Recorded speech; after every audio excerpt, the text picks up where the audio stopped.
All set, Alec. Great, thank you. Want to welcome everyone to the March 9th, 2021 meeting of the Edgemont Board of Education. Do I have a motion to bring us out of exec into public session? Monica, second Pamela. We are now in public session at 8:04. Welcome everyone. Thanks for joining us tonight. Our first order of business is approval of the minutes of February 23rd. Do I have a motion to approve? Nilesh, second Judy. All in favor? Okay, those minutes are approved. Next, we have approval of the minutes of our March 2nd budget work session. Do I have a motion to approve? Pamela, do I have a second? Monica, all in favor? All right, we are approved. Thank you. And one more, approval of the treasurer's report for December of 2020. A motion to approve. Judy, second Monica, all in favor? Okay, we are approved.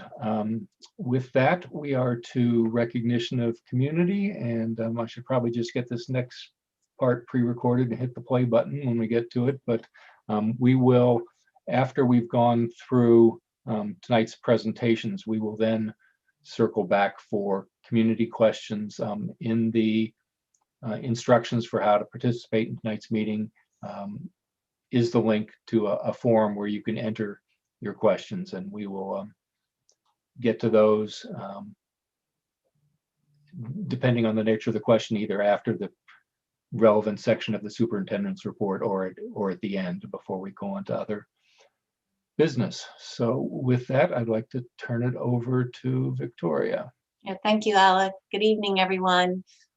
So we have so many exciting things to talk about this evening, but we'd like to begin with the recognition of community and recognition of our students. And I'd like to ask Kyle Hosier to recognize those students. Thank you, Victoria. Hello, everyone. Earlier this year, Edgemont's Model UN team competed virtually at the Ivy League Model United Nations Conference. I'm pleased to report that a number of our students won awards at the competition. Olivia Rosner received a Best Delegate Award. Nishta Nandukumar, Samir Mansouri, Taylin Taston, and Samantha Bernstein each received honorable mention awards. Congratulations to our Model UN students and their advisors, Chris Cesari and Jonathan Hansenberg. I'm also pleased to acknowledge two of our students who were recently recognized with the National Scholastic Art Writing Award.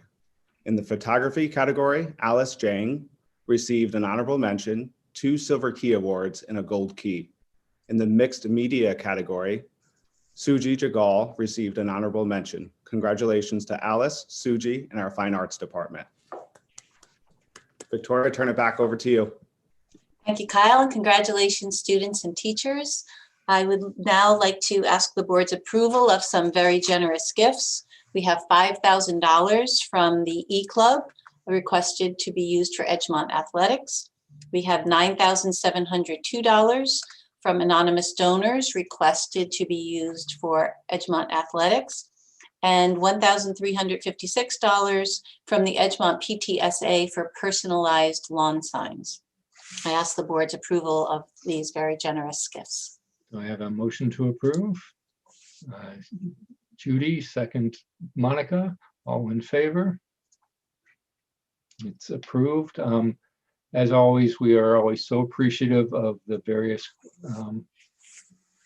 community groups and community members that give us these donations, and particularly in these more financially challenging times, they mean even that much more than they do. So we're very much appreciative of those very generous gifts. Thank you so much.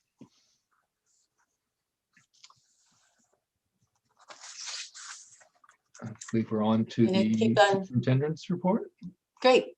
Happy to be talking about an update on our continued reopening and bringing Edgemont students back to campus. I'm going to turn it over to Mike Curtin, and we have some special guests with us this evening from Sealy Place School, Joya Ishak and Carla Ruiz. And I'll turn it over to Mr. Curtin. Thank you, Victoria. Good evening, everyone. Can you see my screen now? Yes. Okay, great. Yeah, so we wanted to give you an update on our work to date on bringing our students back, those students who are ready to return back to school for full day in-person instruction, to both talk about what we've already done and what we're thinking as we move into the latter part of the school year. And as Dr. Newell mentioned, we do have some special guests, two Sealy Place sixth graders who are going to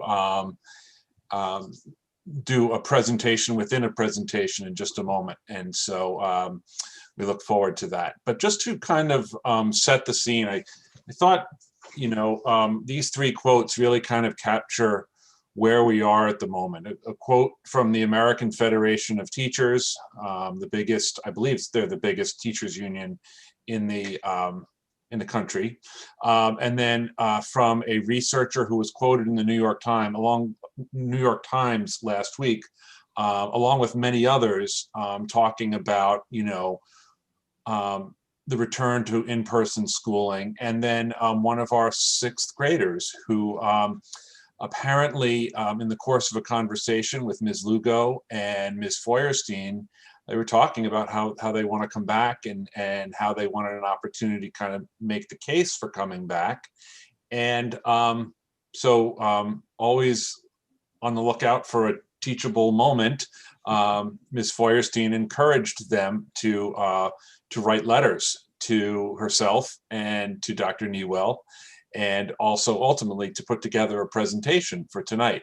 So at this point, I'm going to turn it over to Joya and Carla, who are going to talk to us a little bit about why they think it's time to bring the sixth grade at both schools and probably some of the other grades back as well. So Joya, Carla, it's all yours.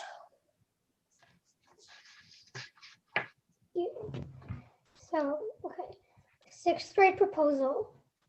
Switch to fully in person. Hello. Hi, my name is Carla. And my name is Joya.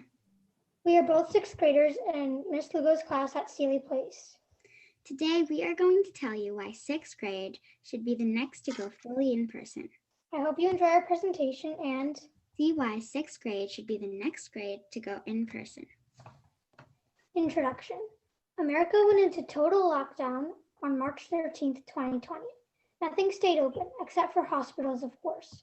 Barbershops, restaurants, and clothing stores, just to name a few, are types of places that closed. One type of place specifically affected our nation greatly: schools. No school stayed open for in person. Then in September 2020, schools started again. Edgemont went hybrid, and we stayed like that through the school year. So far, the school year isn't over. Now K-2 are going fully in person. We think that sixth grade should go back in person before grades 3 to 5 go. Sixth grade has a reputation for being one of the funnest grades. You do so many fun things, and this year we'll be missing out. That's not fair. Sixth grade has missed so many good traditions. We deserve for the last 4 months of school to be fully in person. Reason 1, coronavirus safety. Sixth graders are more mature, so we can follow COVID-19 guidelines. We understand that we must keep distance and need to keep our masks on. We are good at social distancing, and masks aren't that much of a problem. We can handle being inside a while and don't need mask breaks like the younger grades do. We understand how dangerous COVID can be, so we won't fool around. When we are eating lunch, if we do, we will keep our distance and not talk, and only interact with each other at a safe distance once we finish eating. Reason 2, activities and traditions. This year, sixth grade has and will be missing out on a lot. Past sixth graders have had the chance to do so many things that we won't be able to do. For example, they did Fun Friday, Arcade Day, Spirit Day, and many more things. They got the chance to go to the sixth grade dance and sixth grade camp. If we went back to school fully in person, we would make great memories to cherish alongside our grade.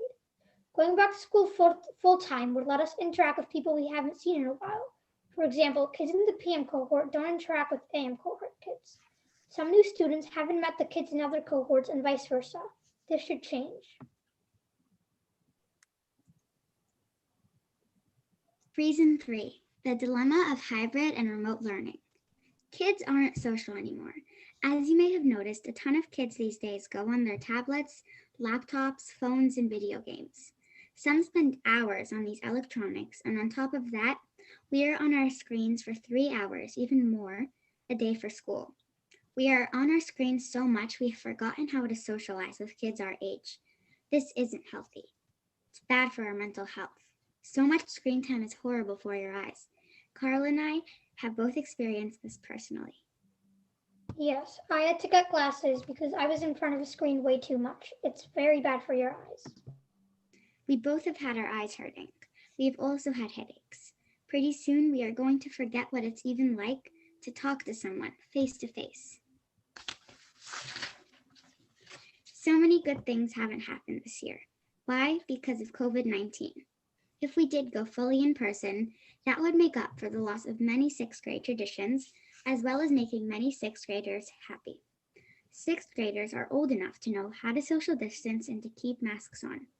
One very big reason is the social problem that lots of students have been facing. All these reasons and more support our idea that sixth grade should be in person. We don't want to remember the bad memories from sixth grade, only the good ones.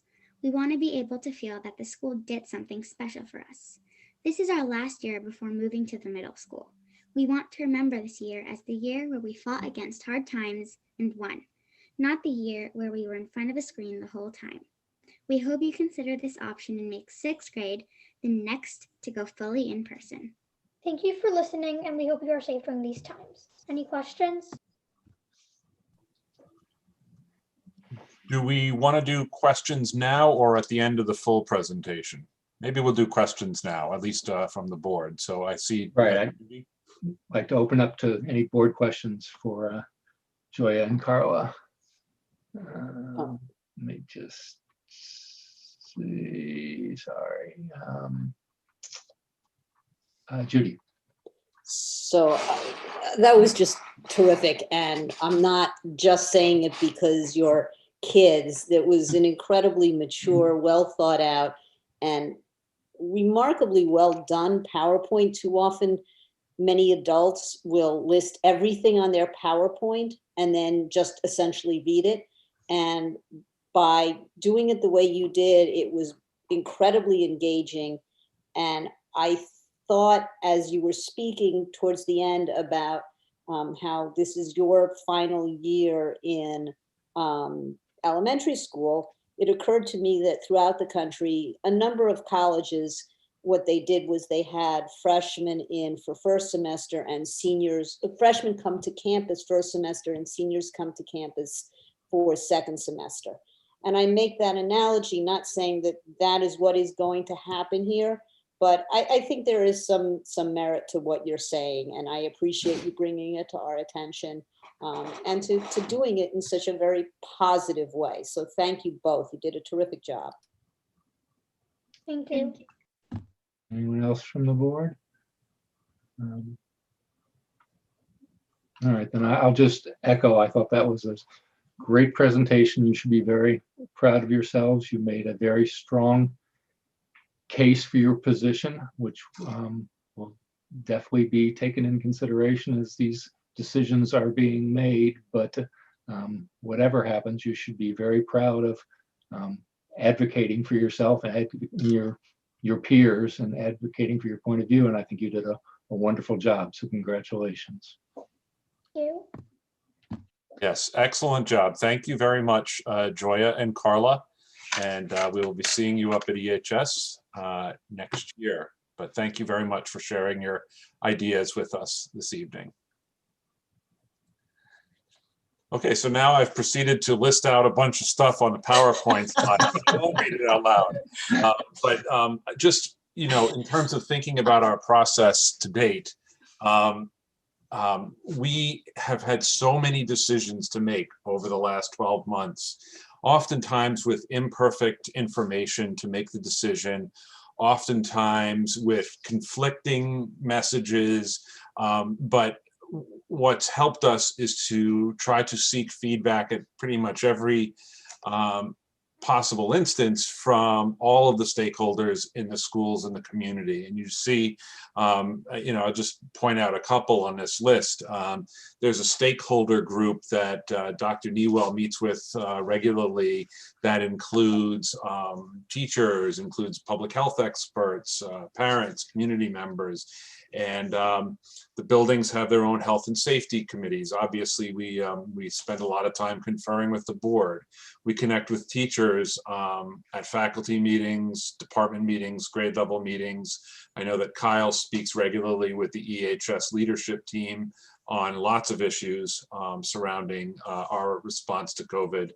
And certainly outside of the district, we're talking frequently with other districts to find out what they're doing, and as well as with experts in the field. And we have sought parent feedback intermittently throughout the school year. And so all of those sources have been helpful in informing how we go about recovering from COVID as a district, and how we start to bring kids back for full-time in-person schooling, and how we move forward. And so we have been speaking with all of those groups and tapping all of those sources in recent weeks as we've begun to think about what the end of this year and the beginning of next year will look like.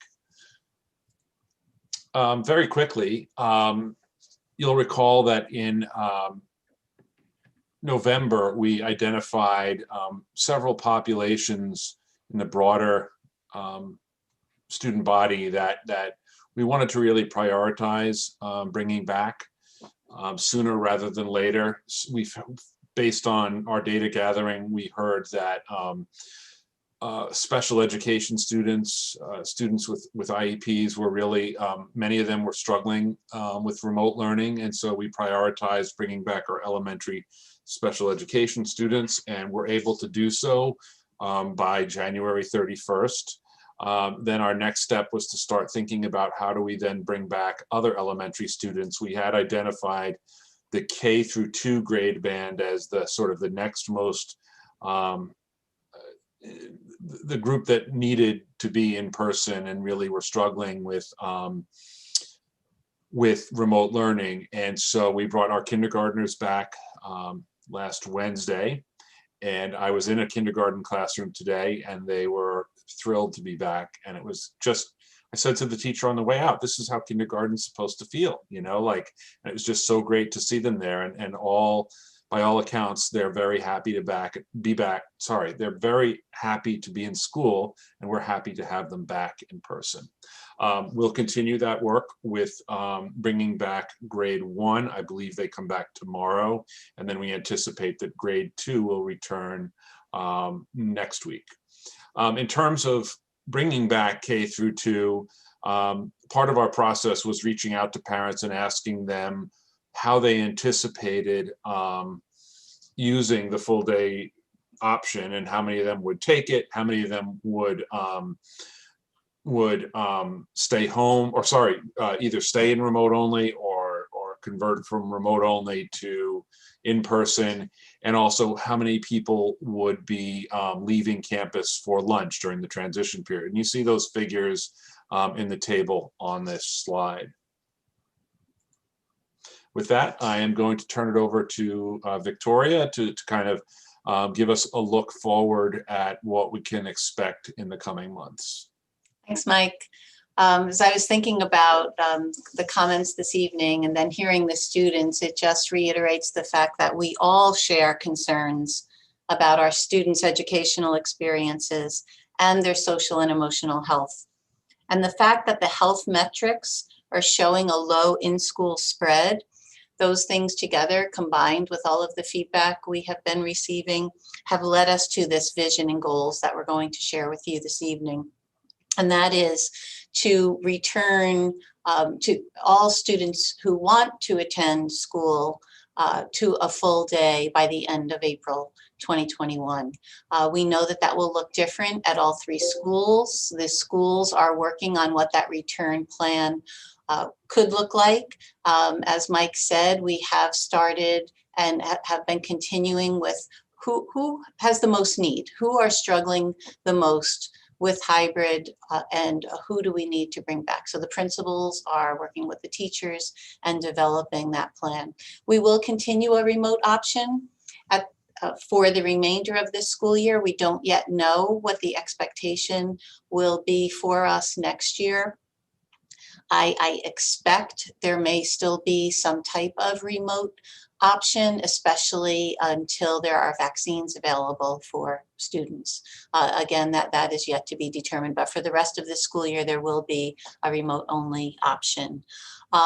What has been working well at the elementary schools, as you saw in the numbers that Mike has shared, is that many parents are taking advantage of leaving during the transition period if they are able. So it's an option for children to stay during the transition period, to eat lunch, to get time outside, and to have some student-directed independent time. And as I said, it looks different at each school, and we are taking advantage of and using that transition period at the elementary schools. So that leads us to what has been working and why we have made this decision to take the next step. And it has been based on a number of factors. And I keep comparing it to what did we know in August versus what we know now. There were so many unknowns in August. I think so many of us couldn't imagine students being so compliant with mask wearing.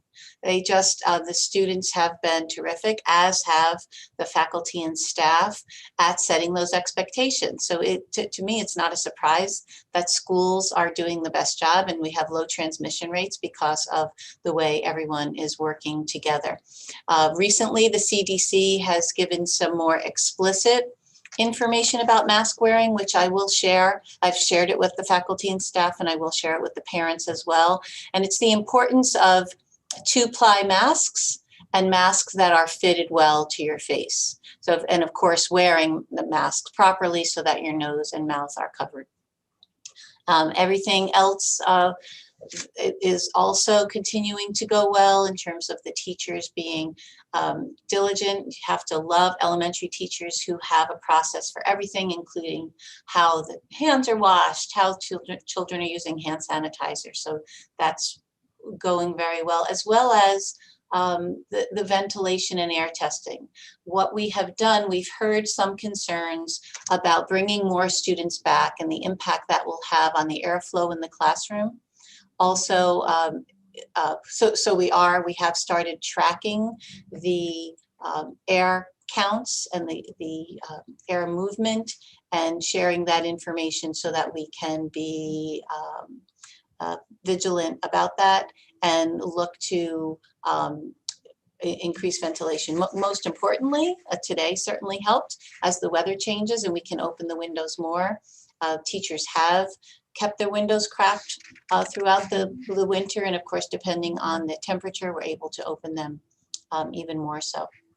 The other thing that we kind of take for granted here that isn't necessarily the case in other districts is our attention to quarantining and isolation. Parents are notifying us when students test positive, faculty and staff are notifying us when they test positive, and everyone has been compliant with quarantining and isolating when required.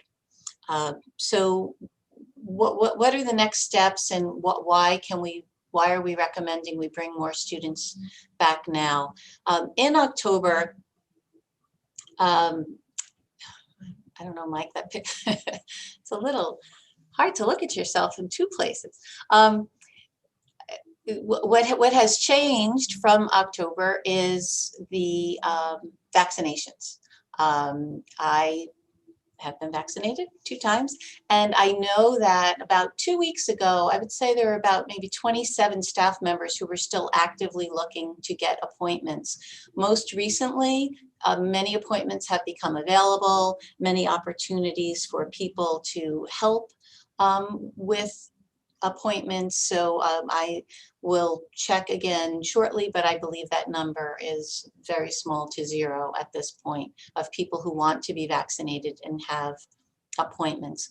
The other thing that changed in August, the New York State Department of Health recommended 6-foot physical distance or social distance or a barrier. At that time, Edgemont, along with many districts in Westchester County, chose 6 foot. We did not choose to go lower than 6 foot and use a barrier because we didn't yet know enough about the virus, about compliance, about how this was going to go. There are a number of other districts in New York State that did choose to go less than 6 feet and to use a barrier. A number of districts in Long Island, as well as a number of districts in upstate New York. Now, along with other districts in Westchester County, because of all of the mitigation procedures that we've been discussing, we are recommending to use a barrier if students are going to be less than 6 feet. The barriers that we have ordered for the elementary school are called sneeze guards. Here's a picture of one of them. They will be attached to the desks. And again, there have been some concerns that barriers block airflow in classrooms. Usually the studies about those type of barriers were the large barriers that were actually acting as dividers in classrooms. These are smaller. However, we are going to be regularly checking the airflow in the classrooms to make sure that we're not seeing a difference. The other new strategy that we're going to incorporate in Edgemont is surveillance testing. It's completely voluntary. We're going to start on the EHS campus, and the support has come from the Westchester County Department of Health. They are supplying the Binax Now cards that we're going to use for the testing. And a big shout out and a thank you to the E-Club for a donation to be on a subsequent agenda, to thank them for supporting this testing, and that will offset the medical technicians who will be coming to do the minimally invasive swab at the lower nasal area. We expect that testing will start on Monday, and we have been gathering all the adults on the EHS campus, including those in the district office, who consent to test, and just today sent out an email to the parents and guardians at EHS looking for consent for children to test. In terms of the testing, we're expecting to test about 5% of everyone who is on campus, which is approximately 50 people per week. So what will put the plan on pause as we're moving forward? Again, what we know is we know how to pause. We know how to move to hybrid. We know how to move to remote only. So as we move forward, we'll continue to monitor Edgemont's positive tests and also keep up with the changing health metrics. As Mike Curtin referred to in the beginning, things are continually changing. You might remember when the state had yellow zones, orange zones, and red zones, and we were supposed to be ready for that. We are very much following the change, and we'll make a decision if that changes and if we are given information to do so. We also were informed of a recent announcement by Dr. Zucker. He is the New York State Commissioner of Health. And we were told that new state guidance may be forthcoming. So we're looking forward to that guidance, as well as we're continuing to phase our students back. I would say that the one idea or vision that has been in my mind throughout this year has been to end the school year as close as we can to how we want next year to look, so that the students are not dealing with the unknown all summer like they were last year, that the teachers are not dealing with the unknown all summer as they were last year, but rather we follow health and safety guidance, we bring more students back, we help them to experience the broader experiences that they haven't been able to get at home, although our teachers have been doing a terrific job with targeting instruction. As you heard from our 6th grade guests, they're missing that full experience of school, and we would like to give more of that to them. So with that, I'd like to open it to board questions. Thank you, Victoria. Mike, if you can, let's see. Oh, here, I can see now. That's all right. So anyone on the board okay, Nilesh. Yeah, hi. Thanks for that wonderful presentation, and I'm so delighted to see kids slowly come back. I just want to make 2 comments. We had that fantastic presentation from grade 6 kids. I just want to understand that in terms of our priority, the grade 3 kids will have a priority over the grade 6 kids, because as I look at the kids going up the age, my assumption is that the grade 6 kids are more mature to handle remote than the grade 3. So are we going to hop around the grades, or we'll keep moving up from K to 2 and then 3 and then 4? And are we going to go in that sequence, or any thoughts that you might have to share on how we are going to hop around the grades? So those are the conversations happening at the school levels right now. It might not be that we roll out 1 grade at a time. That is the way we chose to bring back the first groups, but it's possible that we might bring multiple grades back at a time. So to answer your question, Nilesh, you're right. 3rd and 4th graders are struggling more with remote learning in the hybrid form than 5th and 6th graders. 5th and 6th graders are doing better with that. So that's the conversations happening, and so many other factors, such as classroom space, that's all happening right now. My second observation is that, there are some gaps which have emerged over the last 1 year of remote learning. And as we rework on the plan for the kids coming back to school, I would love to hear on what is the plan to bridge the gap that has happened over the course of next, not just 2 or 3 months, but over the whole year, because I think it will take a longer period to bridge those gaps. So would love to hear, beyond the physical infrastructure, what are the social and emotional infrastructure that we're putting to bridge the gaps that have happened in terms of just, kids having more one-to-one interaction, in terms of just the social aspect of it, how they handle the crowd back after coming back 1 year. And would love to hear a longer term plan for that.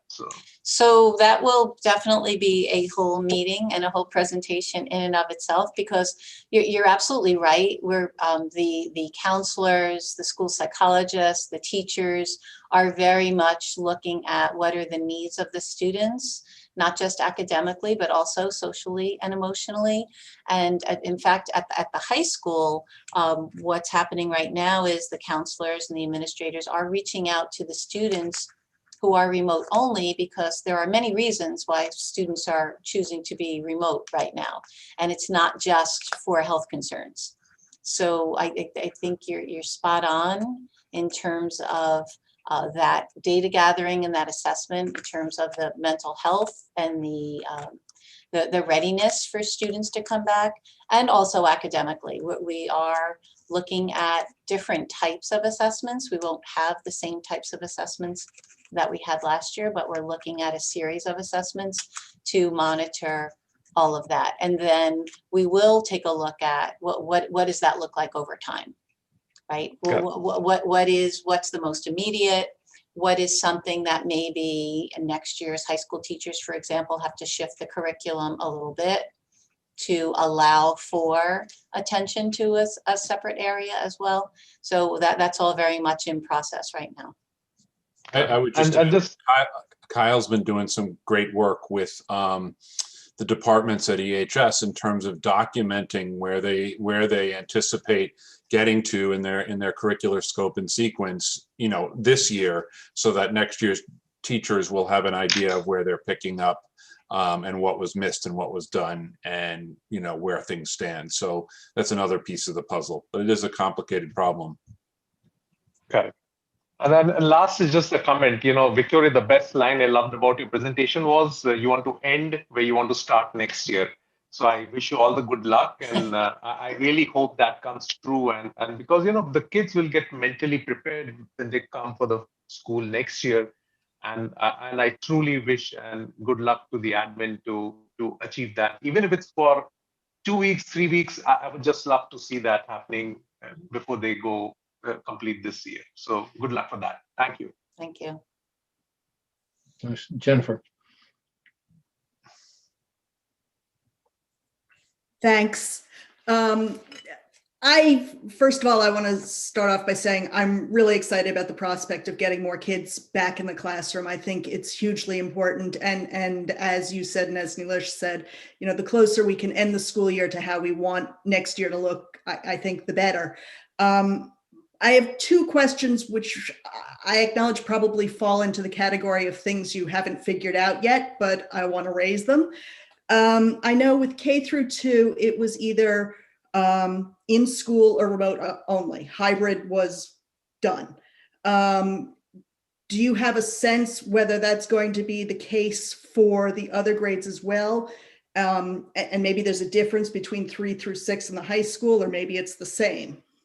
So I think it will be different for different grade levels. Our goal for 3rd and 4th grade is that there would be a remote only option and there would be an in-person option, because for those lower grades, it's so important for the teachers to be full on with the students who are in front of them, especially since it's a different environment. It's not your typical classroom environment. It's bringing students back together for the first time all year.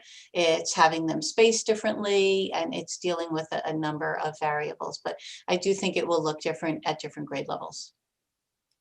That's fair. The needs are different at different grade levels. So sure. I don't know, Mike, if you had anything to I do. No. Yeah, I mean, as soon as you move to a departmentalized model with periods, the hybrid situation looks very different. And so any grade level that has different, where the kids move from class to class, it may be different, but as Victoria said, we're not quite sure yet what that's going to look like, but it's all being discussed. Fair enough. And actually, I think it's great that we're not looking at a one-size-fits-all solution. So that's fine. My second question has to do with the high school, where the genius of the program that you put in place in the fall was with the lunch periods and how they often overlapped the transition period. But that has led to many, many kids who have more than that hour and a half in the middle of the day. My own son, two days out of the cycle, has basically 4 hours there. There's going to be some percentage of those kids who can't go home. Are we putting plans in place for where they go for those 4 hours? So the students, so we do have a number of students who have been full day on EHS campus this year, and they do go to the San Marco gymnasium for lunch. But you're definitely pointing out some of the challenges. It's a benefit for the students who go home and who could continue to go home. So we're really focusing on who are the students who are struggling in hybrid, who are the students who need to come back. We're looking at what that looks like.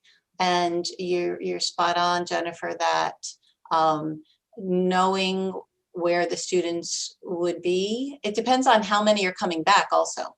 Just like we did with the special ed the English language learners and K1 and 2, we will be surveying parents. We will be, and as I mentioned already, the faculty and administrators have been reaching out to the remote only. That would be our first goal too at the high school, is get the remote only students back to hybrid. Especially as we're working out the plan for getting them more of them back. And we have seen a big uptick of students on campus over the past couple of weeks. And I'm sure as the weather maybe gets a little nicer, we might see a little bit more. But you're naming all of the issues we're working on and putting details around right now. Well, I have every confidence, given how you guys worked out the fall. And as I said, some of the genius moves that you made in order to accommodate some of these complexities. So I look forward to seeing what you all come up with. Thank you. Pamela.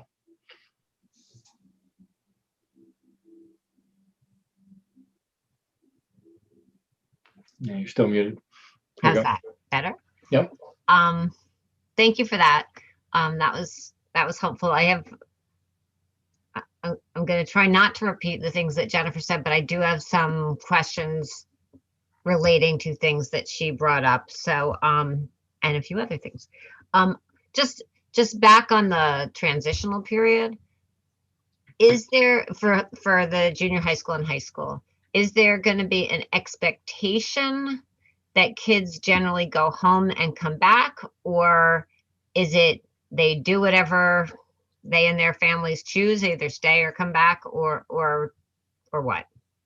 So I think so much of that depends on the structures in place. As of right now, with the setup, the expectation would be that if a student could go home, that would be a good thing to do, especially depending on the day or the cycle for them and what their schedule is like. So there are a number of moving parts there, but that would be the expectation right now. But we are looking at a couple of other possibilities. Okay, thank you. And of course, there would be an option to stay, just as the students who are already on campus. Right, okay.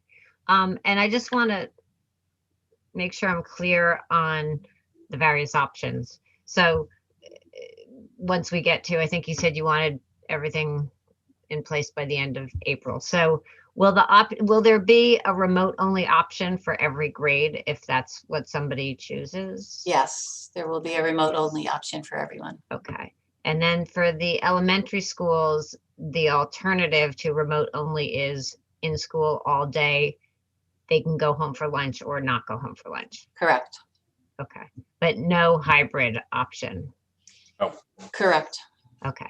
And for the junior high school and high school, we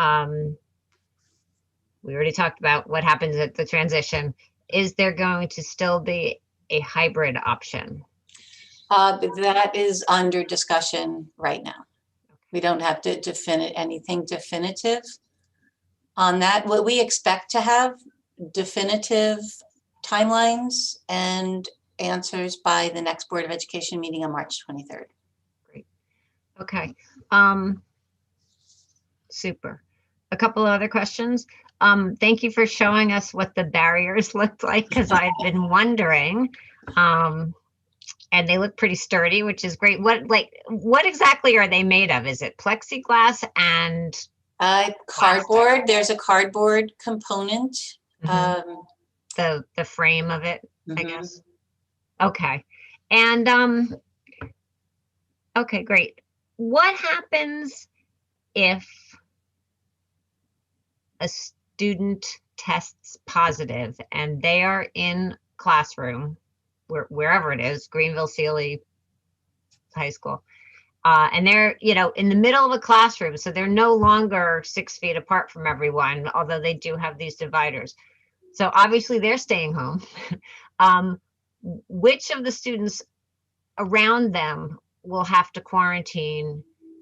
So, yeah, great question. So, and we're learning more from other districts and looking at how districts are putting students in pods and even seating them back to back in certain situations. So we'll have more flexibility. It depends on the age and grade. But as of right now, if you are within 6 feet for more than 10 minutes, and that 10 minutes is cumulative, not just 10 minutes all at one time, it could be 2 minutes at a time, that those children would have to quarantine. So that has not changed. We do expect to be getting some updated language, but that still remains the same. Okay. In a cafeteria, for example, what has shifted is it would be the students in the immediate vicinity. So again, it would be within a 6-foot radius, but it doesn't have to be the whole cafeteria. Thank goodness. Yes, right. Okay. Okay, that is helpful. I guess I'm trying to figure out without knowing any better. So is that likely to mean, 5 other kids or half the class? It could, or yeah, I guess it it depends could. on the classroom. And the younger the children, usually the more we have designated as close contacts. Because Okay. they're moving around On top more, of each they're other, not yeah. staying as apart.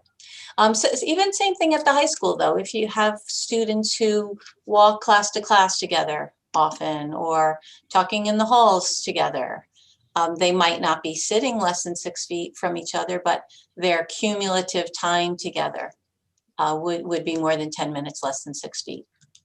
Okay. And so then in that case, the affected kids are all attending remotely for how long? 10 days. So right now the quarantining rule is 10 days. And for the final 4 days, you just monitor symptoms. But as long as you're asymptomatic, you can come back after 10 days. I see. Okay, thank you. Nilesh? Yeah, 2 quick questions, Victoria. First is, do we envisage any increased budgetary support to have kids coming up, and what kind of, any thoughts on that, on what you would expect as on the expenses side of it? So we do have some contingencies included. For example, the remote teachers right now, that has been something that has been an addition. We're not sure, as I said, if we're going to need them next year, but that has been an addition this year. The barriers, of course, were an increase. I know that people have brought up the issue of sound. We were fortunate to have the PTA, PTSA, and ESF support the omnidirectional microphones in the beginning, and now we're also looking at the difficulty of teachers being heard and students being heard with masks on. We're looking at amplification systems. So there are some things that we're looking at, but that very much was discussed during the budget process and has been discussed. And I don't know, Brian, if you want to add on to anything there. Yeah, I think of three things in the immediate. The working on certainly the barriers themselves, the sneeze guards are an additional expense right now. The elementary schools are currently in a process of identifying important needs that will help them keep students separate, keep their materials separate. And so in some cases that just means purchasing of additional storage devices, to be able to compartmentalize students' work and their tools necessary to learn in the classrooms. And so they are going through and looking to reallocate other anticipated expenditures in the supplies and equipment categories towards these more immediate needs as it relates to this. And I think not nominally, but in some small instances, it is reallocation of teacher aides hours and roles to, could be subtle increases for one, in order to meet the needs of our students, as we now have some additional time and additional students on campus at that time. So I think those three things in the immediate are areas in which we're looking to reallocate funds towards right now. And one last question, we are not doing the minimum required hours for teaching in the school during this hybrid model. Once we move to a full day model, do we have to kind of meet those minimum standards of how many hours to be teaching required per week, or will the state remain lax on that Well, until the whole thing? we are meeting them through our hybrid and remote program. The hybrid and remote hours do count. Oh, okay. Okay. Thank you. Thanks for that clarification. Anyone else from the board have any questions at this point? Okay, great. Well, thank you very much for that presentation. That was very useful. I guess we can now move on to the continued budget discussion. Alec, Yeah, I'm sorry to interrupt. The questions on the spreadsheet are all in relation to this topic. Oh, okay. All right, then why don't we go ahead and take those while we're on the topic. Thank you. Okay. So first one is from Liz Kaufman. It has been reported that desks are currently 6 feet apart. That is why students who, that is why students adjacent to someone who tests positive must quarantine. If school opens for a full day and additional students are in the classroom, how will school maintain the required 6-foot distance between the desks? So there are some classrooms where we can maintain 6 feet distance, depending on the size of the desks, the size of the classroom.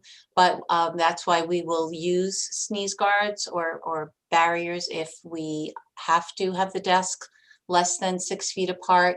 And yes, as I mentioned, that will require quarantining if someone does test positive with people within the 6 feet vicinity. 6-foot vicinity.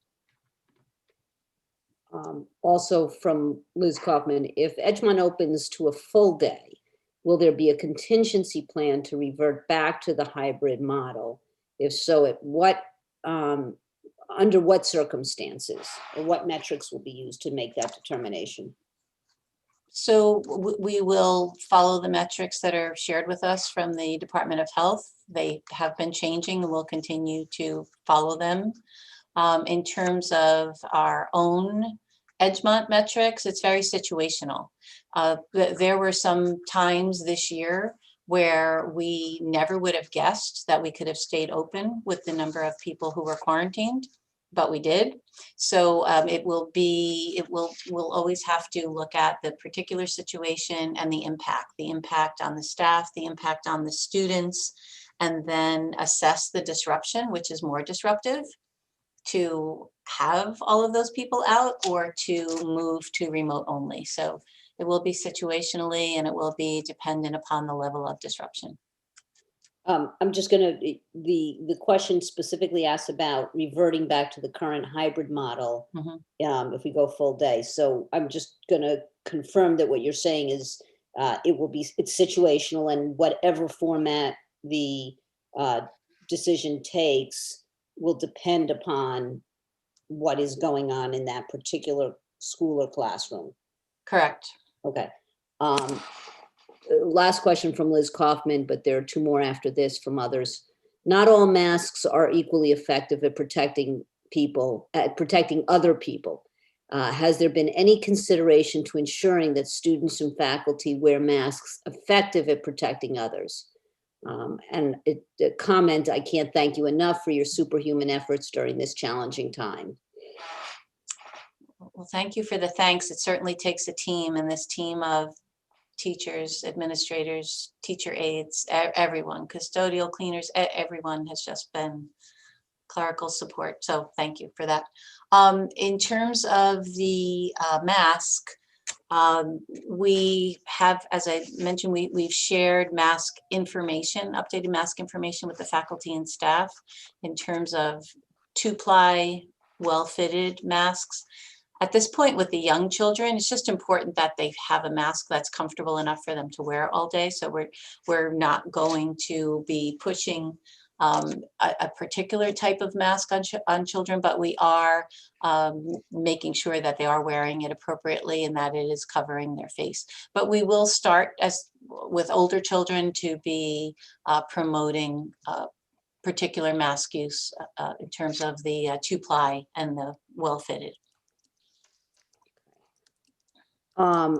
This is actually going to be the last question. The 5th one was withdrawn. has already answered. From Emily Waldman, when will you provide us with information about which grades are going back when? It is wonderful to hear that all grades will be back by the end of April, but for families planning purposes, it would be really helpful to have more clarity about specific dates. So on March 23rd, we will have that level of detail. And if we have it sooner, we will share it sooner. That's it. Thank you.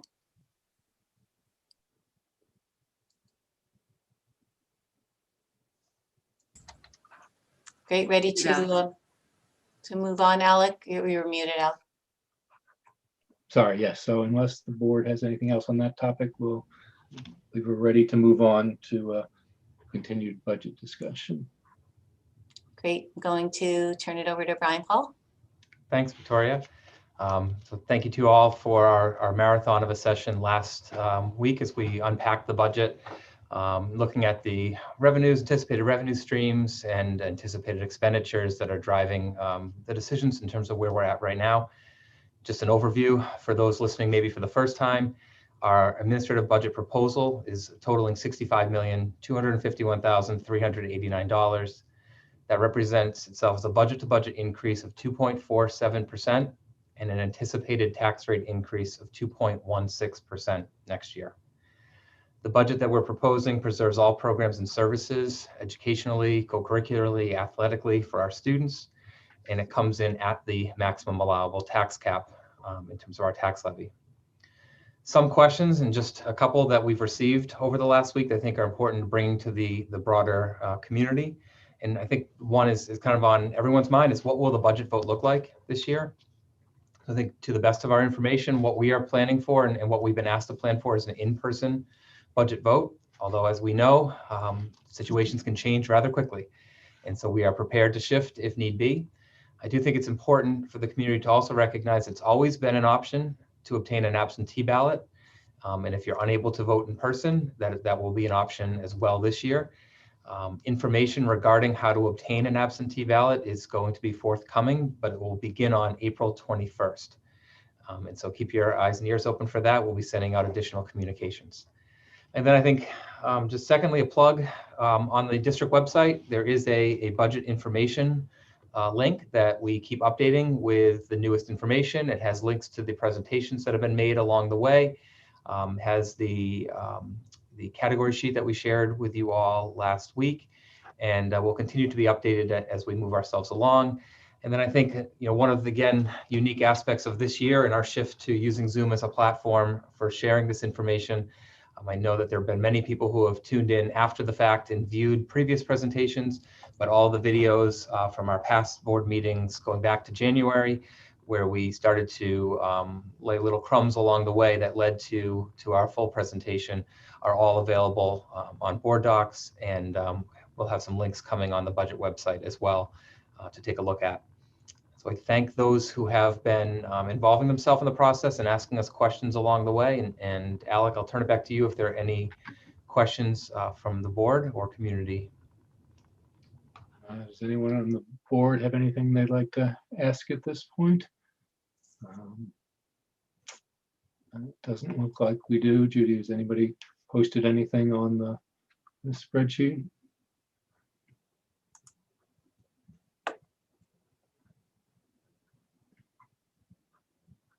Looks like no. Then okay. Then thank you very much for. Can I just ask a quick question? Sorry, Alex. Sorry, of course, Marquita. Go ahead. Sorry. Yeah. So, is there a moment when I know one of the biggest challenges we're going to have this year is that we're asking people to vote on a lot of things, and so is there a point where we get a sample ballot and are able to show people what it will look like so that they understand how to vote for what they want to vote for? Because I'm just a little concerned about the quantity and where it's going to be placed on the ballot, front side, back side, all those kinds of questions to make sure that people can vote the way they'd like to. Yeah, Marikita, I think great suggestion. And I know that we've talked about it in some other small groups along the way. I think fill in the blanks for anyone who's not as up to speed in the same way. On May 18th, the date of the vote, we'll also be hopefully holding a vote for our bond and two propositions that are related to that. as well as the school board nomination aspects of that. And I do think there'd be tremendous value for us sharing out some samples of what it might look like along the way. And I think we absolutely can use some time at some of these public meetings to do so, just to give a sense of what the whole thing will look like. I think two additional plugs I'd throw out there. Next week on the 18th, PTA, PTSA Parent Forum will be held at 9:30 to 10:30. We'll be doing it remotely. Information coming later this week with links to the meeting. Great opportunity to engage in the conversations about the budget. And I think simultaneously, what we hope is on March 23rd at our next public board meeting, the board will be voting on the adoption of a dollar value and the scope and sequence of the scope of work to be included on the bond propositions. And Victoria and I have been engaging multiple stakeholder groups and continue to do so to make sure that we address any concerns or issues that relate to the bond as well.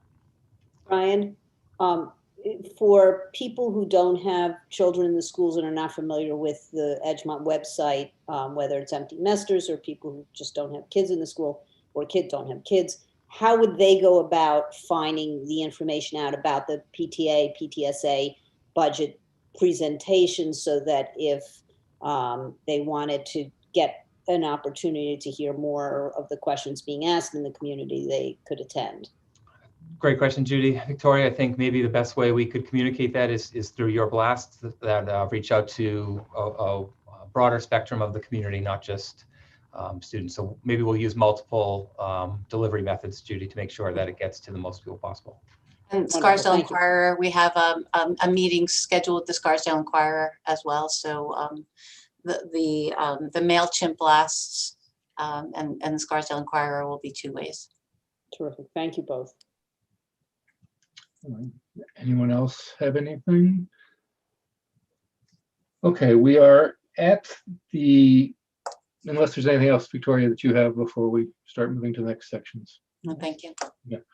So we're at the consent agenda, but there's some items that we're going to pull out. And so I'll go through those and then I'll ask the board if there are any additional ones that they'd like to either have a chance to discuss separately before we vote or take separately.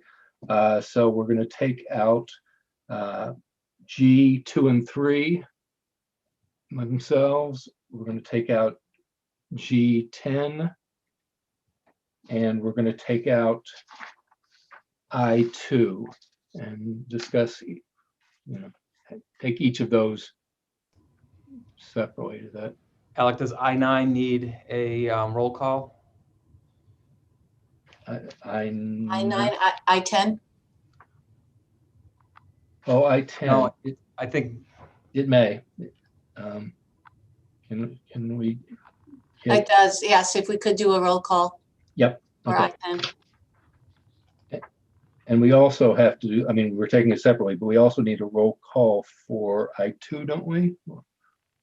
Or no, we don't. No, we just need a vote.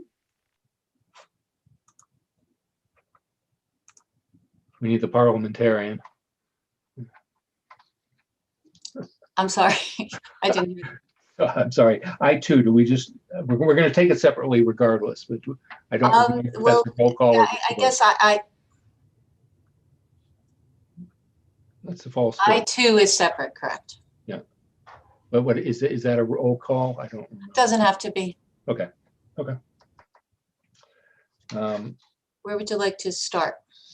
Well, I will give it to you, and why don't we start with G2 and 3. Okay, G2. Resolve that upon the recommendation of the superintendent of schools, the Board of Education approves the resignation of Brian Paul as assistant principal at Edgemont Junior Senior High School effective March 10th, 2021. I think we can maybe speak before the next one. Do I have a motion to approve? Monica, second Pamela. All in favor? All right, it is approved. And G3. Resolved that upon the recommendation of the Superintendent of Schools, the Board of Education approves the probationary appointment of Brian Paul as Assistant Superintendent for Administration and Business, commencing March 10th, 2021. Well, why don't we go ahead and, would people, okay. We'll take the vote, then we'll take any comments people want to do. So I saw, no? Okay. Motion to approve. Pamela, second. Mariquita, all in favor. So congratulations, Brian. We're very excited to have you moving permanently, well, or I guess it's probationary into this, officially probationally into this position. I know we've, from my own point of view, it's been a pleasure working with you in this new role, and look forward to continuing to do that. So congratulations. Great. And for those who don't know, who are listening, Brian has had a long career in Edgemont as a teacher, math teacher, math department chair, assistant principal, and now assistant superintendent for administration and business. And if you think of the size of Edgemont and the needs of Edgemont, his skill set, experience, abilities really render him an assistant superintendent who can observe in classrooms, yet who can manage the budget and also everything that comes with it. So pleased to have Brian on board. Jennifer. I've said this to Brian personally, and by the way, Brian, congratulations, but I did want to say publicly, you know, one of the things being new to the board is there's a lot to learn. And I have found Brian's insight and patience invaluable. He really has done an extraordinary job helping me learn the ins and outs of the budget and the bond. And so welcome. And I look forward to working with you going forward. So congratulations. Monica. I also reached out to Brian at one point, but Brian taught my children math. And I remember the first time I met him, and for some reason, I thought you were a doctor. I already knew back then you were really, really smart. And I called you Dr. Paul, and you looked at me like, odd woman. But, you know, watching you grow up through our district has been just a delight. And I never would have thought anybody could have filled Sue's shoes so well and so seamlessly. And you really impress us, and you've been doing a fabulous job. And what a year to be in such a role of transition. So I'm very excited for this moment for you and for the district, and congratulations and well-deserved. Thank you, Monica. I think, Alex, if I could just take a minute, a huge thank you to Victoria, to the Board of Education, past boards of education. I do think, Monica, you said it so well, it's growing up here. You know, it also seems like moved to New York, came to Edgemont, it feels like yesterday. It also feels like I've been here forever. So a big thank you to everyone along the way, my colleagues, the teachers, the administrative teams that have supported and provided the opportunities for me over the years. I can't express my gratitude. I think he said two things. So Dr. Paul, that's my brother, not me. And I think that was what I commented to you back then. And then second, you just commented on filling Sue's shoes. And I just want to take an opportunity. I don't think that is possible. I appreciate the comparison.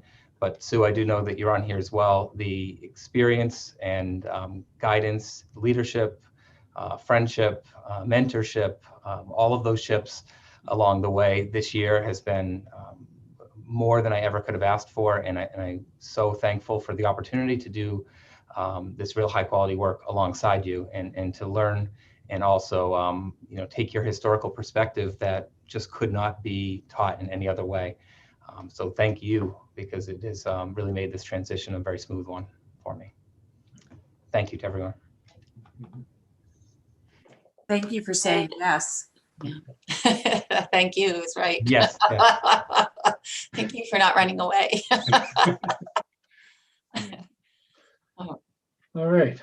Well, Thank you. Congratulations. I guess the next step be G10. G10. Yeah. Resolve that upon the recommendation of the superintendent of schools, the Board of Education approves the resignation of Larissa Berkman, reading teacher at Sealy Place School, effective June 30th, 2021. A motion to approve. Marikita, second Malesh. All in favor? And it's approved. Victoria, did you want to? I did. Yeah, I just wanted to thank Larissa. She will be sorely missed. Larissa is one of those special teachers who not only has a very important impact in the classroom, but she has moved to different roles to have different impacts on students, 3 different grade levels, and as a reading teacher. She also made such a difference in working with her colleagues across the district as a reading teacher, and also has been so helpful in leading the mentor program. She did an administrative internship in the district, and Larissa has just been such a wonderful professional colleague, and just a great teacher, educator, and person, and we wish her all the best, and we will miss her. Is there anybody else that wanted to add anything to that? All right, great. So we wish her well. Alec, I would like to just say a word if you don't mind. Of course. I think that one of our biggest achievements over the last few years has been revising the elementary literacy program. And Larissa was one of a small group of teachers who just threw her soul into that whole process, and was really, to me, the model of a teacher leader in terms of supporting change, advocating for kids. She's been fantastic to work with. As others have said, she'll be missed, but I'm forever grateful for the gentle way in which she would say, Mike, don't forget this, or Mike, what's happening with that, and kind of keep things going, keep things moving forward.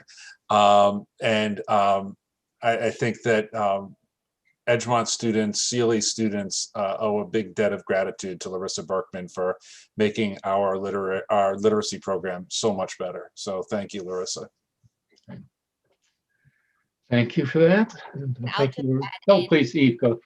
Sorry, I No, wasn't no. planning to speak, but for a teacher who's worked in our building since 2003 and has made such an impact and has been said to just have touched so many lives, she truly will be missed. But I'm not convinced it's goodbye forever.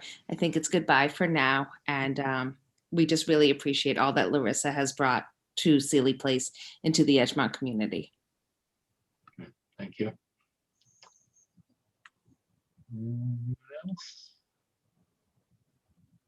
All right, then I guess we're ready now to move on to I2.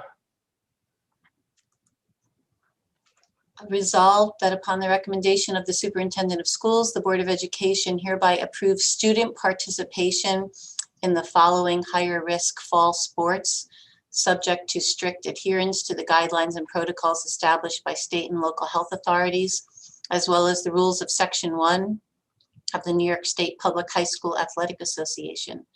Varsity and modified football, and varsity, JV, and modified volleyball for students in grades 7 through 12 who meet the requirements for eligibility for these sports, effective March 8th through April 24th. I'll take the motions, but before we vote, we'll have opportunity to talk about this before we actually take the vote. Do I have a motion to approve? Marikita, do I have a second? Judy. All right, so I see Anthony is with us. So if I could, Anthony, if I could maybe before we get into sort of specific questions, maybe you could start with maybe just an overview of how the winter sports have been going so far. To be honest, the winter sports have gone extremely well as our fall sports in fall season 1 have gone. Couldn't ask for a better season. Again, all of our coaches and all of our students student athletes did an amazing job following all of the protocols.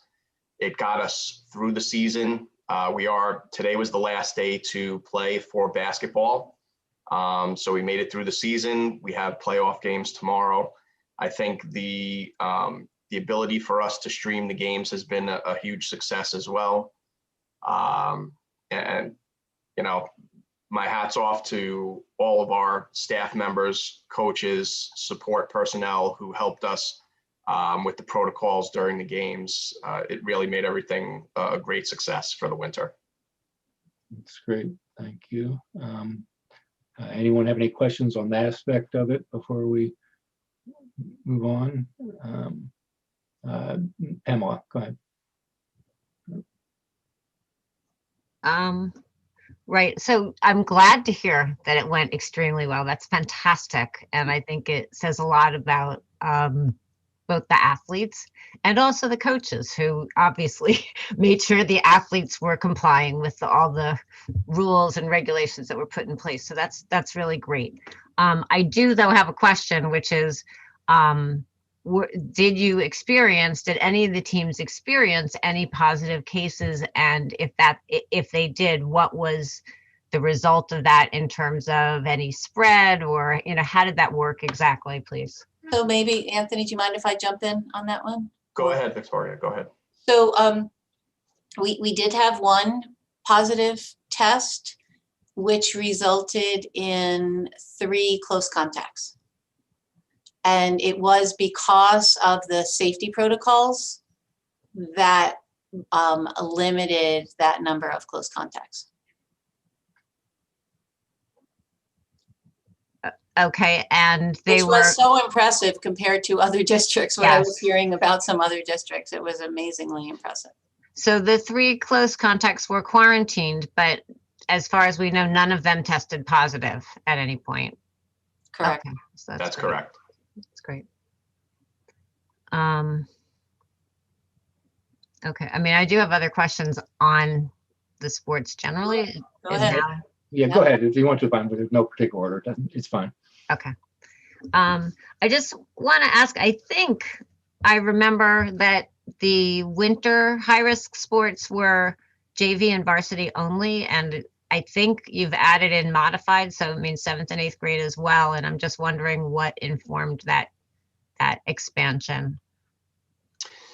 So the reason why we weren't able to offer modified sports previously to fall season 2, first of all, in fall season 1, the section executive committee made a decision to not run modified sports at all. Coming right out of the summer and in the middle of the pandemic and trying to get school off the ground, I think everybody was really, really cautious, and the decision was made not to run modified sports at all, which I think was a good decision to let everybody kind of get their bearings and get all of these protocols into place and get through a season. The section did allow modified sports for the winter 1 season and winter 2 season. We just did not have the facilities available to run those sports. Now with the fall 2 season, we have a limited amount of teams indoors that we can accommodate. It's just volleyball, varsity, JV, and modified. We have space available for those programs. And then we're outside with football, so there's plenty of field space to utilize. So the decision was to try and get our modified kids back to getting opportunities to participate in interscholastic athletics. Okay, thank you. Victoria, I know you were speaking about the plan to return all of the students to school full-time by the end of April, which is great if we can make it work. So I look forward to hearing more about that. I guess what I'm just wondering about is, do you think there's any risk that an outbreak of COVID on a sports team could derail that in any way?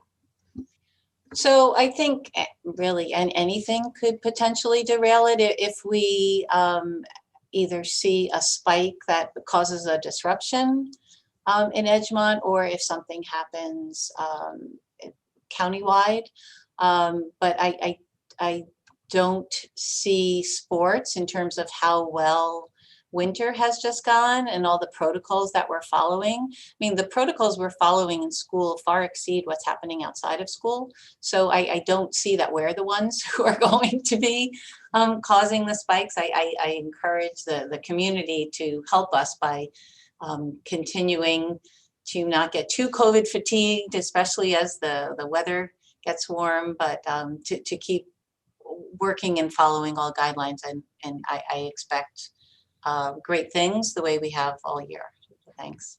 And Victoria, could I add, we've gotten compliments by a number of officials, both for basketball and for wrestling, on how we've run our events and the level of detail that we've had in terms of ensuring the kids are sanitizing properly, sanitizing the equipment, kind of going over and above what other schools were doing. And that was really reassuring to hear that from those officials. Thank you. And I guess just further to a point that you sort of alluded to, do I understand correctly that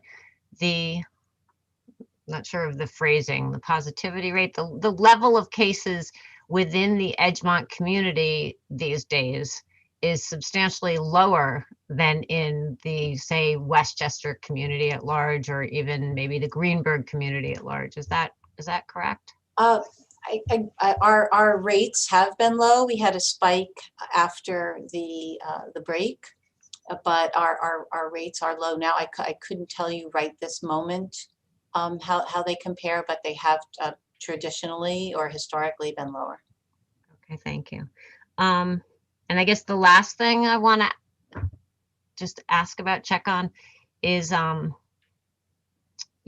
of the things that has made it possible for sports programs, and well, really anything, but sports programs in particular, to really be run safely and effectively is testing, surveillance testing, because that is what helps to catch asymptomatic cases in particular, which is something that really can lead to uncontrolled spread. And so I just want to check, because I know you spoke about that we were starting a surveillance testing program, which I'm all in favor of. I mean, I think that that's something that is going to help, help reduce and even stamp out the spread. And I'm particularly concerned about sports because obviously, kids are potentially on top of each other, and it's not the same. It's controlled. I understand the protocols, but not quite the same as sitting in classrooms with barriers and so on. And so I guess I just want to make sure I understand that there will be random testing of athletes. Well, there will be surveillance testing, and it's voluntary and by consent. Of course, yeah, of course, So, it has to be voluntary and has to be with consent. So that said, it will be random of everyone on campus, either participating in athletics or in school. So the approximately 50 people a week would include some athletes on the teams, assuming that they've given consent. And are we encouraging people to consent? Not just athletes, everybody. Sure. No, absolutely. I think it's what's going to help us stay open. It's what's going to be able to help us participate in all the events we all want. For the seniors, for the end of year. So I think that the better we all work together on this, the better we'll be able to end the year. Thank you. I have nothing more. Thank you.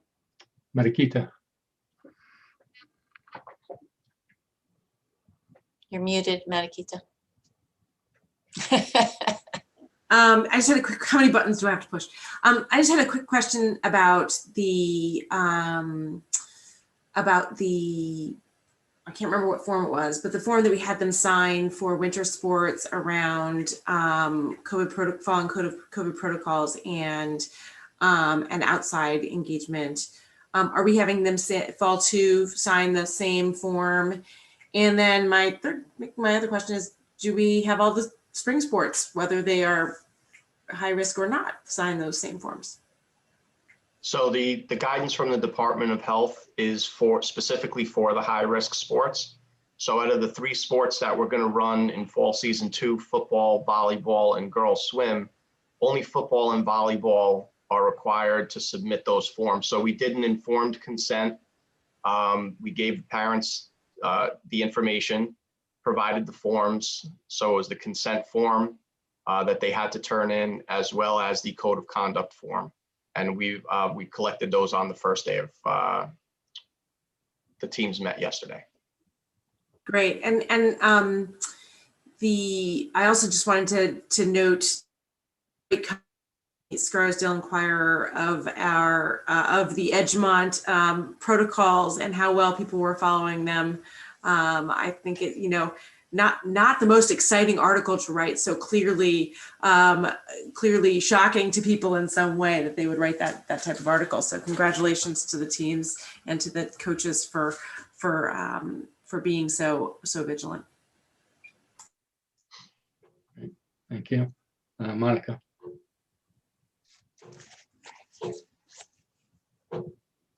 Sorry, that was an old hand. Oh, okay. So Judy. Anthony, with the prior set of sports that we approved, there was some discussion publicly about what the protocols were going to be for each of those sports. Since this is a new group of parents, it might be helpful to if you could do that, just briefly summarize the sort of general protocols of protection and safety that will be followed. So in terms of our protocols, we received guidance from the New York State Public High School Athletic Association. They have recommendations, and then we take those and then we expand on them. So just in terms of volleyball looks very much like basketball in the way we're handling that sport. So the students will sit in the bleachers just like the basketball students did. They will be socially distanced. We put please sit here decals on the bleachers so kids know where to sit and be able to be socially distant. Again, mask wearing is key. So all of the students, coaches, officials are required to wear, and staff who are working the games are all required to wear masks at all times while they're playing or otherwise. We have mask break areas in the back of the gymnasium at each side, one for each team. They're clearly labeled. We go over that with the coaches in advance. So if kids need a mask break, they can go over there. We've kept the doors open in the back of the gym to let in some fresh air. And teams have utilized that as needed. We keep everybody in the gymnasium. We're not utilizing the locker rooms. So the teams don't have, in between games, like, for example, the basketball teams at halftime stayed in as opposed to going to a separate area to do a team meeting. Same thing will be for volleyball in between games and sets. They'll stay in the gymnasium by their benches. In terms of the JV varsity back-to-back, for basketball, we switched the scorers table so we didn't have to sanitize the bleachers. That's not going to work for volleyball just because of the net and the official stand is stationary. We're not going to be able to move those. So the scorers table is going to have to remain where it is. The benches are going to have to remain where they are. And we're going to have to spray down the bleachers in between those two games. In terms of the The volleyballs will have a set of volleyballs for warm up that will have sanitized for the teams. We will sanitize those after the warm ups to make sure that we have clean balls. We'll have a separate set of balls for the game that we'll rotate in periodically. We're talking about every 15 points to put a new ball in play. Again, promoting sanitizing, at any break, and we'll make sure to keep reminding the kids about the masks as well. Sorry. Just trying to see if there's anything else that another thing that we've done, we've asked the teams the schools to stagger the arrivals of their varsity and JV teams. So most of the schools were able to do that. So we limited the number of people in the gymnasium, and that was helpful as well. For football, being that it's outside, it's obviously a little better because we're in a fresh air environment. In terms of the bench areas, the New York State guidance allows us to extend those bench areas down to the 10-yard lines. So usually they cut off at the 25 that teams aren't allowed to go past. So we have about 80 yards of field space to use on the sidelines, so teams could spread out during games. Both volleyball and football, they're required to bring their own water bottles. With volleyball, they can refill those in the hallway of the gymnasium. There's a touchless water fountain. For outside, we have touchless water spigots that they work with a pedal, so the kids don't have to touch them at all.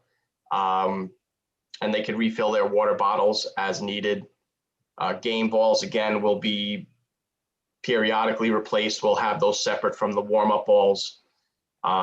There's not going to be any locker room usage, so teams will show up at the field dressed and ready to go. We'll let them in through the handicap access road, and they'll unload the bus in the handicap parking lot and then come onto the field. We will, just as we had in the fall season one, being that we're outside, we do have the ability to accommodate spectators. So we'll have spectators at the games, and we'll use the same process we did for the fall one sports with soccer. We'll have people checking in, the spectators who will be required to do the screening form and the temperature check as well. Also, all of our athletes and coaches every day, practice or games, are required to do the screening, as well as another layer of our protocols. Again, everybody's required to wear face masks. We'll have sanitizers readily available on the sidelines for the teams. They'll, as they go in and out of the games, be sanitizing. We'll have the coaches monitor that. And also with football, there's quite a bit of game personnel between the scoreboard operator, the timekeeper, people in the press box. So we'll have them socially distanced. We have 2 separate rooms. We will open the windows. We will keep them 6 feet apart. As well as the coaches on the top of the press box will be at each corner as well. And again, we do plan on being able to stream the games for the community. So we feel pretty comfortable with what we have in place. And I'm confident we'll have a successful season as we had in the fall 1 and the winter 1 and 2 seasons. And I just wanted to verify that, like with basketball, they'll be keeping a list of who comes into the gym during the practice or a game. So what part of our screening process is a Google form that goes into a spreadsheet. So we have a record of every practice and every game who attended that. We have a separate barcode for the students, for the coaches, and for the game staff, which will include the officials. Anthony, thank you so much. That was really tremendously helpful to understand. I appreciate it. You're welcome.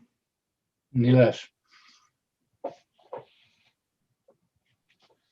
Hey, Anthony, I would like to congratulate the whole athletic department for running a fantastic, safe, and successful winter season.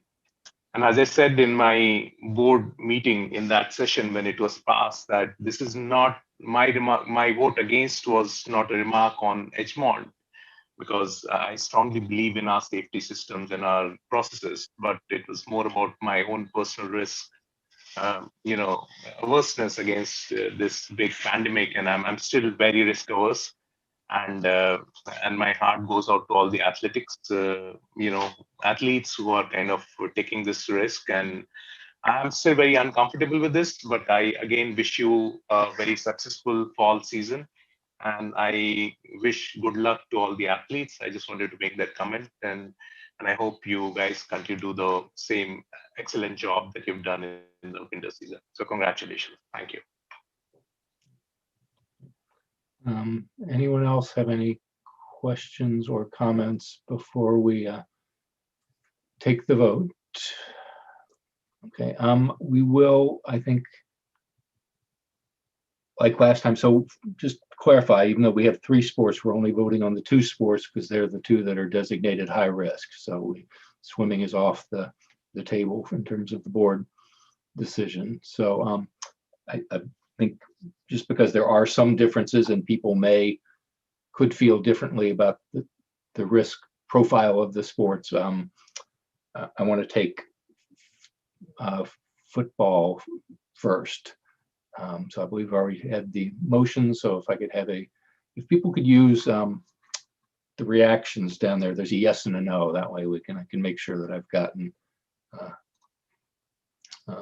everybody there. And okay, just bear with me a little bit longer. Make sure I've gotten everyone. Oh. You all pulled down too fast. If you could wait till I tell you that I've gotten them, then It goes automatically at it. oh, it doesn't. I'm sorry. Okay.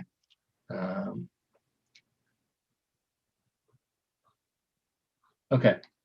Okay. I've got everyone then. Okay.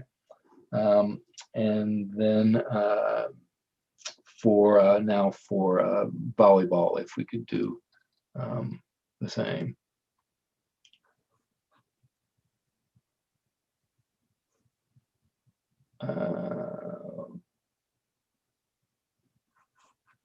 Okay. Then I have, and both pass. So thank you all very much for that.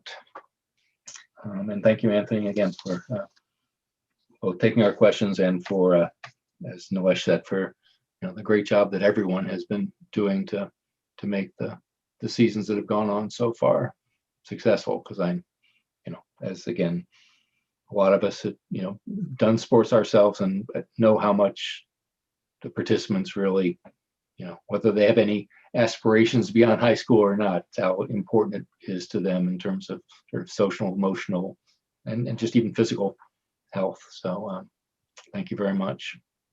Thank you, everyone. All right. With that, oh, sorry, we now have then high 10.